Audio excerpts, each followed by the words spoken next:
Morning students. इससे पहले वाले लेक्चर में मैंने आपको सिलेबस का एक ओवरव्यू दिया था।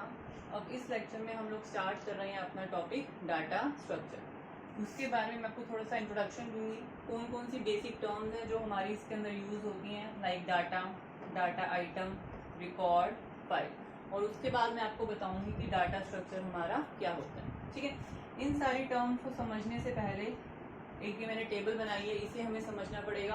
जब ये टेबल समझ में आ जाएगी, इस टेबल को समझने से हमें सारी की सारी टर्म्स अपने आप ही जल्दी से समझ में आ जाएंगी। अब ये देखो, मैंने एक टेबल बनाई, इस टेबल को मैंने क्या नेम दिया है, स्टूडेंट। एक्चुअल में जो ये पूरी टेबल है, इसी को हम लोग बोलते हैं डाटा स्ट्रक्चर के अंदर फाइल। क्या बोलेंगे इसको हम लोग, फाइल। तो ये मैंने एक फाइल बनाई है और इसका नाम क्या है, स्टूडेंट। इसके अंदर देखो कितने कॉलम्स लिए हैं मैंने, 4 कॉलम्स लिए हैं, roll number, name, age and marks. जो ये कॉलम्स होते हैं, इन कॉलम्स को हम लोग क्या बोलते हैं, डाटा आइटम, या फिर हम लोग क्या बोलते हैं, फील्ड। ठीक है, अब देखो कितनी इसके अंदर डाटा की रोज है, 3। 1001 रोल नंबर, 1002 रोल नंबर की डिटेल, 1003 रोल नंबर की डिटेल। इस रो को हम लोग बोलते हैं रिकॉर्ड। ठीक है, पूरी की पूरी जो टेबल है वो तो क्या हो गई, मेरी फाइल। इसके अंदर जितने भी कॉलम्स हैं या फिर कहते हैं जितने भी एट्रीब्यूट्स हैं, उनको हम लोग क्या बोलेंगे, डाटा आइटम या फिर फील्ड। और जितनी भी इसके अंदर रोज हैं जिसके अंदर बच्चों का डाटा है, वो हमारी क्या हो गई, रिकॉर्ड। डाटा आइटम हो गया, रिकॉर्ड हो गया, फाइल हो गया। तो ये डाटा क्या है, अब कहीं पर कुछ भी लिखा हुआ है, लाइक 1002, जस्ट 1002, तो ये क्या है, एक डाटा है। मैंने बोला 15 क्या है, एक डाटा है। 40 क्या है, एक डाटा है। अनीश क्या है, एक डाटा है। तो कुछ भी जो लिखा हुआ है, जो किसी चीज को रिप्रेजेंट कर रहा है, तो वो हमारा क्या होता है, डाटा होता है।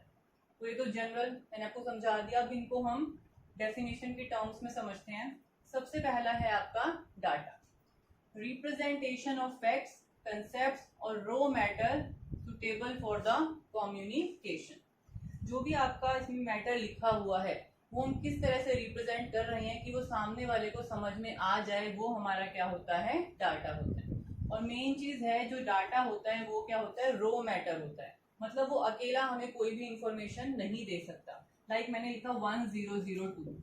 अब क्या है ये 1002, हमें नहीं पता ये किसी का नेम है या किसी के मार्क्स हैं या रोल नंबर है, क्या है, बट ये पता है हाँ ये कुछ ना कुछ लिखा हुआ है, किसी चीज को ये रिप्रेजेंट कर रहा है। तो ये होता है हमारा डाटा। तो डाटा के एग्जाम्पल में आप लोग कुछ भी लिख सकते हैं, लाइक मैंने लिख दिया 45 is a data, anything is a data. Second है हमारा डाटा आइटम। डाटा आइटम को हम लोग फील्ड भी बोलते हैं। ये बहुत इंपॉर्टेंट क्वेश्चन है, 1 मार्क्स में बहुत बार आया हुआ है। Data item is also known as field, या फिर ऐसे भी आ सकता है, field is also known as data item. ये दोनों एक ही टर्म होती हैं। अब ये देखो मैंने क्या बताया था, जितने भी ये कॉलम्स हैं इनको हम क्या बोलते हैं, डाटा आइटम बोलते हैं। अब ये चीज देखो यहाँ पे, जो ये हमारा डाटा आइटम है मार्क्स, इसमें क्या है, सारे बच्चों के क्या है, मार्क्स हैं। मतलब ये मार्क्स का एक सेट बन गया।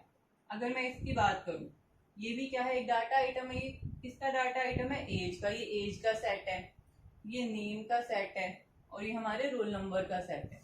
तो डाटा आइटम क्या होता है, a set of characters used to represent specific data element. मतलब वो एक पर्टिकुलर चीज को रिप्रेजेंट करेगा, या तो वो मार्क्स को रिप्रेजेंट करेगा सेट, या फिर वो एज को रिप्रेजेंट कर रहा है, या फिर वो रोल नंबर को रिप्रेजेंट कर रहा है, या फिर वो नेम को रिप्रेजेंट कर रहा है।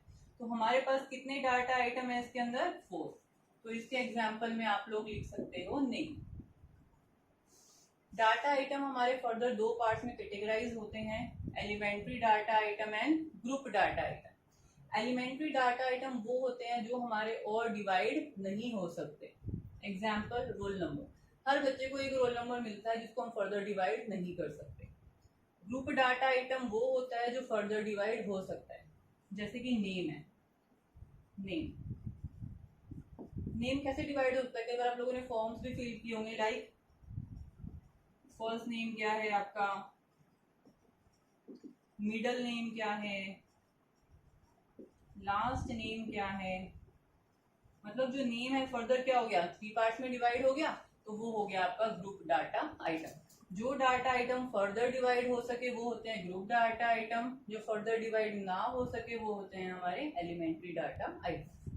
Third is our record. Record is also known as tuple. Record is also known as tuple and tuple is also known as record. ये भी आपका इंपॉर्टेंट क्वेश्चन है जो कि 1 मार्क्स में आया हुआ है कई बार बोर्ड में। रिकॉर्ड की डेफिनेशन क्या है? Collection of related data items. अब यहाँ पे देखो, ये एक रिकॉर्ड है। इस रिकॉर्ड के अंदर चारों के चारों डाटा आइटम है। इस रिकॉर्ड के अंदर रोल नंबर भी है, नेम भी है, एज भी है और मार्क्स भी है। मतलब ये किसका कलेक्शन है? डाटा आइटम्स का। और वो भी सारे रिलेटेड है। लाइक जिस बच्चे का रोल नंबर 1003 है उसी का नाम क्या है? गरिमा, और उसी की एज क्या है? 15, और उसी के मार्क्स कितने हैं? 40। तो record is collection of related data items. उसके बाद आता है हमारे पास फाइल। अब इन सारे रिकॉर्ड से मिलके जो चीज हमारी बनी है वो क्या है? फाइल।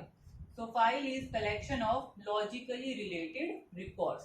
फाइल क्या बनती है? हमारी सारे के सारे रिकॉर्ड से बनती है। तो ये एक तरह से हायरार्की की फॉर्म में है। डाटा से बना डाटा आइटम, डाटा आइटम से बना रिकॉर्ड, रिकॉर्ड से बनी हमारी एक फाइल। तो ये थी हमारी बेसिक टर्म्स। अब हमारा आता है डाटा स्ट्रक्चर क्या होता है। डाटा स्ट्रक्चर होता है जो भी ये डाटा है इसको हम किस तरह से रिप्रेजेंट कर रहे हैं कि सामने वाले को ये समझ में आ जाए, प्लस ये बताना कि उस डाटा के ऊपर हम क्या क्या ऑपरेशंस कर सकते हैं। लाइक उसमें मैं कुछ ऐड कर सकती हूँ, उसमें से मैं कुछ डिलीट कर सकती हूँ, या फिर मैं उसमें से क्या क्या ढूंढ सकती हूँ। तो बहुत तरह के ऑपरेशंस होते हैं, उनको बताना प्लस डाटा को एक अच्छे वे में रिप्रेजेंट करना, वो होता है हमारा डाटा स्ट्रक्चर। तो डेफिनेशन है the organised collection of data, मतलब डाटा को प्रॉपर्ली ऑर्गेनाइज करना along with set of operations on them. उनके ऊपर क्या क्या ऑपरेशंस हम लोग कर सकते हैं, that is our data structure. तो ये था सारा आज के लेक्चर के लिए। In next video I will cover operations on data structure, कि जो ऑपरेशंस हैं कौन कौन से ऑपरेशंस हैं जो हम डाटा स्ट्रक्चर के ऊपर कर सकते हैं। उससे पहले इसमें 2-3 एग्जांपल्स और देख लो। डाटा स्ट्रक्चर के एग्जांपल में आप लोग लिख सकते हैं स्टैक, क्यू, एल। बहुत सारे होते हैं, वैसे ट्री भी लिख लो ऐसे। इसमें से एक एरे है जो आप लोगों ने 11th में पढ़ा हुआ है। स्टैक और क्यू को हम लोग 12th क्लास में इन डिटेल स्टडी करेंगे। So it's all for today. Thank you.